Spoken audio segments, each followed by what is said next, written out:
Allahumma salli wa sallim wa barik ala Sayyidina Muhammad wa ala alihi wa sahbihi ajma'in, amma ba'du.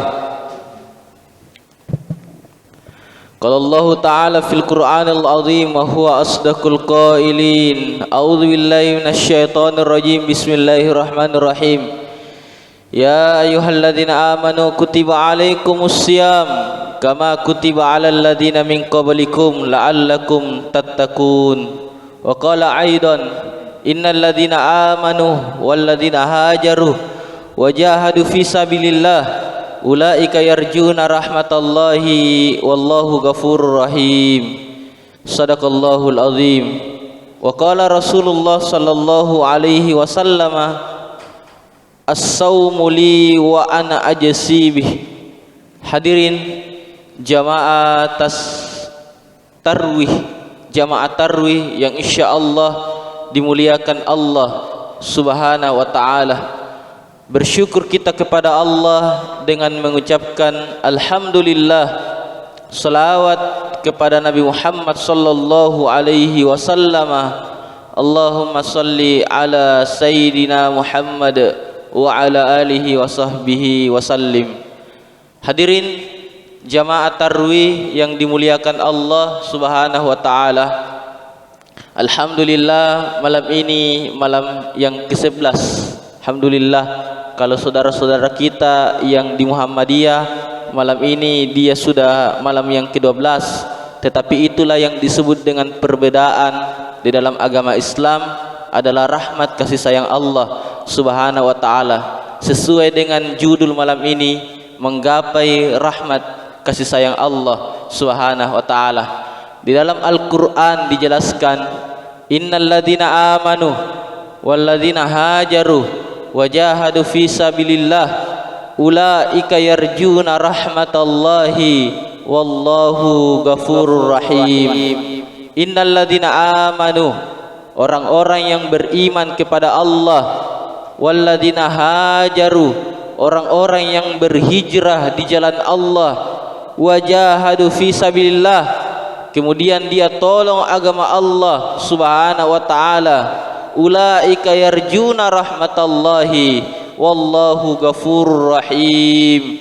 Itulah aku berikan rahmat kasih sayangku, kata Allah Subhanahu wa taala. Yang pertama, innal ladzina amanu, beriman kepada Allah Subhanahu wa taala.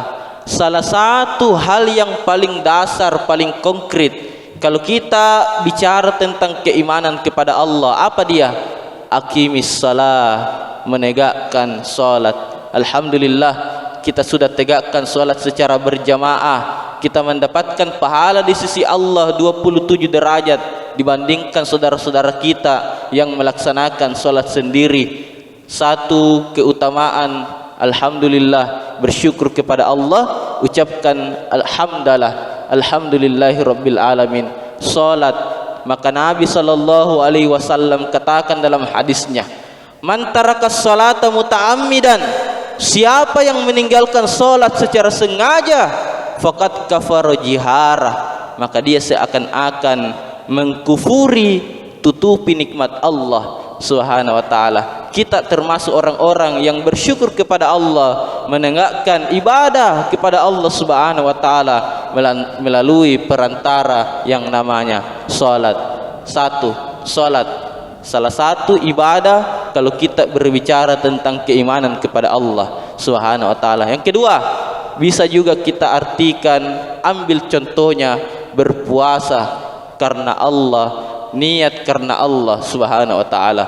Ya ayyuhalladzina amanu, wahai orang-orang yang beriman kepada Allah Subhanahu wa taala, kutiba alaikumus syiyam kama kutiba alal ladzina min qablikum la'allakum tattaqun. Wahai orang-orang yang beriman kepada Allah, kalau kita belajar di pesantren, kata-kata ya ayyuhalladzina amanu disebut dengan harfun nida. Yang mana itu harfun nida?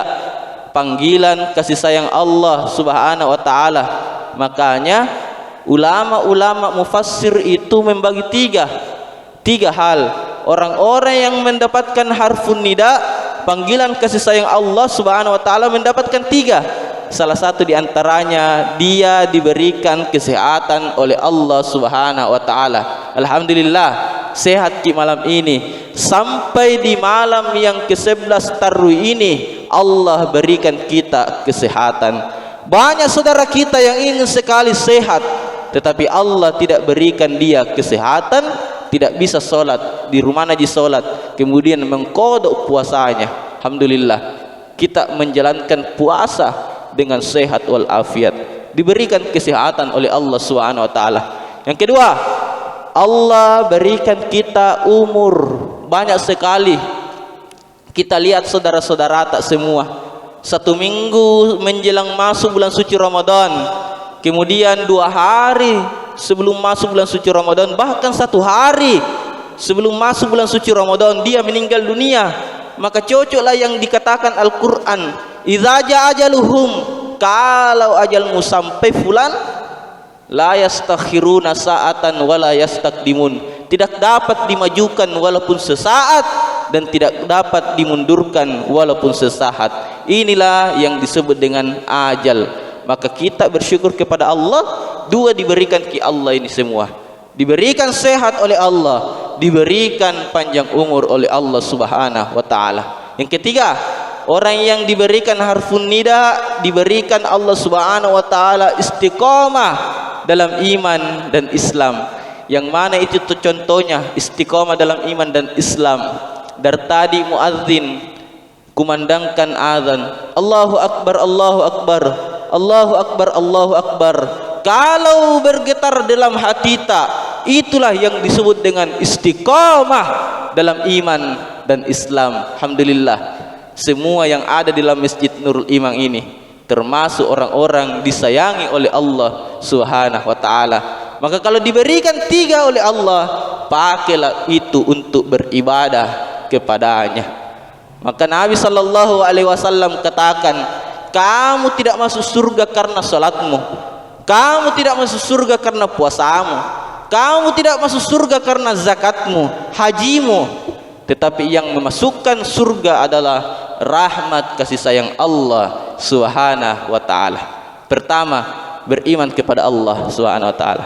Yang kedua, walladzina hajaru, orang-orang yang berhijrah di jalan Allah Subhanahu wa taala.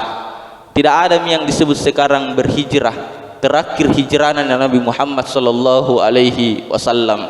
Boleh kita artikan hijrah selalu mendekatkan diri kepada Allah Subhanahu wa taala, dalam artian taubat kepada Allah Subhanahu wa taala.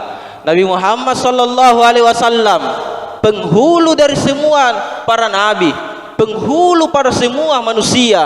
Nabi Muhammad sallallahu alaihi wasallam dijamin surga oleh Allah, tetapi Nabi masih selalu istighfar, memohon ampun kepada Allah. Kita umatnya, bagaimana kita lakukan? Belum sudah dijamin surga oleh Allah, selalu lalai dan lupa terhadap nikmat Allah, bahkan lupa istighfar kepada Allah Subhanahu wa taala. Maka diceritakan di dalam hadis-hadis Nabi sallallahu alaihi wasallam, hadis yang paling ringkas hadisnya, kitabnya yaitu Riyadhus Shalihin. Nabi sallallahu alaihi wasallam istighfarnya berapa kali? 70 kali sehari semalam. Nabi ini Pak, Nabi ini Bu, sudah dijamin surga oleh Allah, masih selalu istighfar kepada Allah Subhanahu wa taala. Nabi, kita umatnya bagaimana? Selalu lupa dan lalai kepada Allah Subhanahu wa taala. Riwayat lain bercerita, Nabi sallallahu alaihi wasallam istighfarnya 100 kali sehari semalam. Nabi sallallahu alaihi wasallam dijamin surga, banyak istighfarnya kepada Allah. Bahkan sahabat bertanya kepada Rasulullah sallallahu alaihi wasallam, "Ya Rasulullah, mengapa engkau sudah dijamin surga oleh Allah, tetapi engkau masih selalu istighfar?" Istighfar itu, ibadah itu sebagai bentuk syukur nikmat kepada Allah Subhanahu wa taala. Jadi biar kita tidak sholat Pak, Allah tidak turun derajatnya sebagai Tuhan, Allah tidak turun derajatnya sebagai Tuhan, tidak bakalan Pak. Allah tidak butuh ibadah tak, tapi yang kita butuh Allah Subhanahu wa taala. Melalui ibadah-ibadah kita turunlah ampunan Allah Subhanahu wa taala yang disebut dengan rahmat kasih sayangnya. Kedua, istighfar, perbanyak istighfar, apalagi di bulan suci Ramadan ini. Bahkan di dalam hadis Pak diceritakan, meskipun ini hadis dhaif. Mengapa saya katakan hadis dhaif? Karena saya lulusan ilmu hadis UIN Alauddin Makassar, kita pelajari itu hadis, kita teliti itu hadis. Maka Nabi SAW di dalam sabdanya, meskipun ini hadis dhaif, dikatakan bahwa awalan Ramadan itu rahmat kasih sayang Allah. Kemudian tingkatan yang kedua maghfirah, meskipun kita boleh jadikan fadailil amal. Kebetulan di mimbar ini ada kitab Fadailil Amal karangan Maulana Muhammad Zakaria. Alhamdulillah kita baca Fadailil Amal. Untuk apa? Untuk meningkatkan ibadah kita kepada Allah Subhanahu wa taala. Karena tidak boleh kita pakai hadis dhaif kalau tentang masalah hukum, tidak boleh. Yang boleh adalah hadis sahih dan hadis hasan. Jamaah tarawih yang dimuliakan Allah Subhanahu wa taala. Yang kedua, perbanyak istighfar kepada Allah. Yang ketiga, walladzina hajaru wa jahadu fi sabilillah ulaika yarjuna rahmatallahi wallahu ghafurur rahim. Berjihad di jalan Allah Subhanahu wa taala, tolong agama Allah Subhanahu wa taala. Bagaimana cara menolongnya? Paling contoh sederhananya yaitu orang-orang yang dititipkan harta oleh Allah. Tolonglah agama Allah. Bagaimana caranya? Kau masukkan hartamu, kau masukkan uangmu di jalan Allah.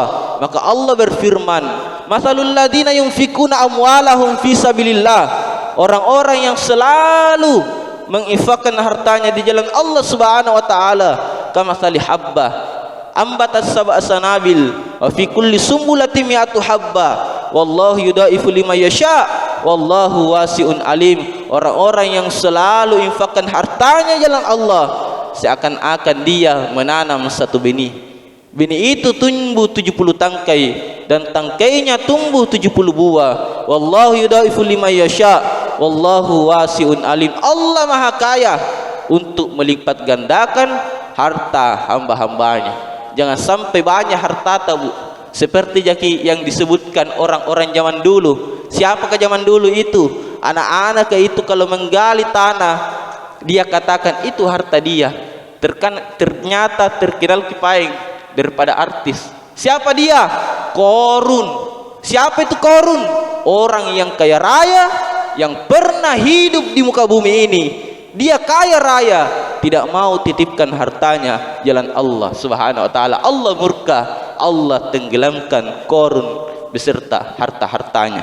Maka kalau kita lakukan tiga hal ini, beriman kepada Allah, kemudian taubat kepada Allah, tolong agama Allah Subhanahu wa taala, turunlah ulaika yarjuna rahmatallahi wallahu ghafurur rahim. Allah turunkan rahmatnya kepada orang-orang ini semua. Hadirin jamaah tarawih yang dimuliakan Allah Subhanahu wa taala, inilah yang sempat saya sampaikan. Lebih dan kurangnya mohon dimaafkan. Akhirul kalam, assalamualaikum warahmatullahi wabarakatuh.